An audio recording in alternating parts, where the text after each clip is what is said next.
My name is Ulan Nogoibaev. I represent Kyrgyzstan. I'm the Deputy Head of the Migration Council Secretariat under the Speaker of the Kyrgyz Republic Parliament. Thank you, Ulan. Today, I would like to ask you 3 questions about the migration policy in Kyrgyz Republic. And the first question would be, what are the main challenges currently faced by the Kyrgyz Republic? Well, just like any country in the world, Kyrgyzstan faces a lot of challenges related to COVID-19, post-COVID pandemic period, and of course, the recent crisis in Ukraine. And we're trying to we're trying to decrease the impact of all these challenges in our country as well. The main issue is our labor migrants in the foreign countries. And as you probably know, more than 90% of Kyrgyz labor migrants, they work in Russian Federation.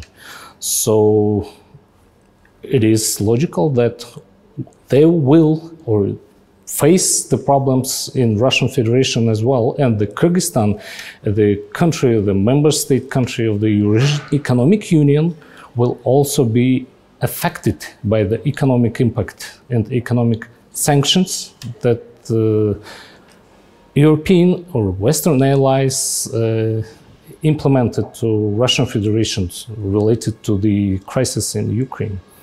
So the government and the Council for Migration will do a lot of work to prevent or to minimize the impact of these sanctions and the impact of the post-pandemic economic crisis as well.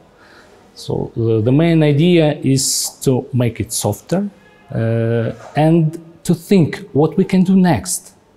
So one of the tools that we can use is the diversification. Of course, we thought about this before, but just like any crisis or any challenge brings a new opportunity, we think about the new opportunity for our labor migrants as well. So one of the tools that we can use via diversification is education. We want to diversify not the labor flow, but the flow of the migrants through the education. We have a lot of opportunities that we don't use today.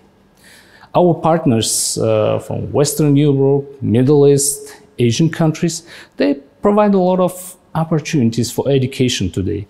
We talk about the scholarships, we talk about the grants, we talk about the fellowship programs for our young generation.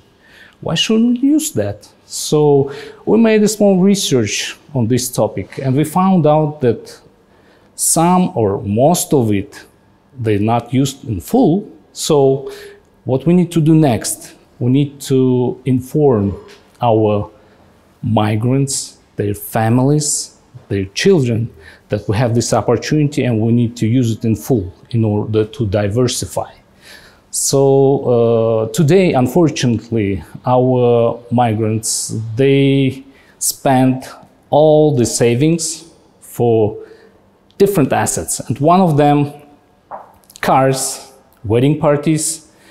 And why don't we spend this money for education? The average prices of the wedding party in Kyrgyzstan starts from $15,000 to $25,000.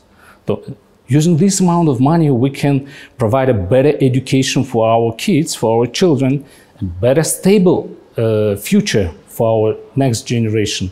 So I truly believe that diversification via education would be a good priority for us and for our government. Thank you, Ulan. If you would sum up the challenges and the needs of your country, what would be the top 3 challenges and the corresponding needs? The first challenge is, of course, unemployment. What we need to do first to provide better opportunities to be employed in our country first. The second challenge is protecting the rights of our migrants abroad. And the third challenge that I'm thinking about always is networking with diaspora. What are the needs? What we need? Actually, we have everything we need.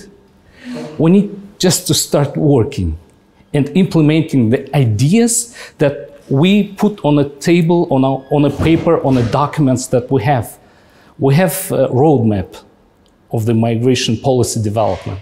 So we need just to start to implement. Thank you very much. And how about the main migration policy achievements of the recent past? The main migration achievement, if we talk about the policy, of course, I just talked about the roadmap. Finally, Kyrgyz Republic adopted the document, the roadmap of the migration policy development. This roadmap was developed and prepared by the different stakeholders, IOs, NGOs, independent experts, government authorities. So we tried to make it short, valuable, and easy to implement. So I would say the roadmap, yes. You just mentioned many partners that worked together for this document.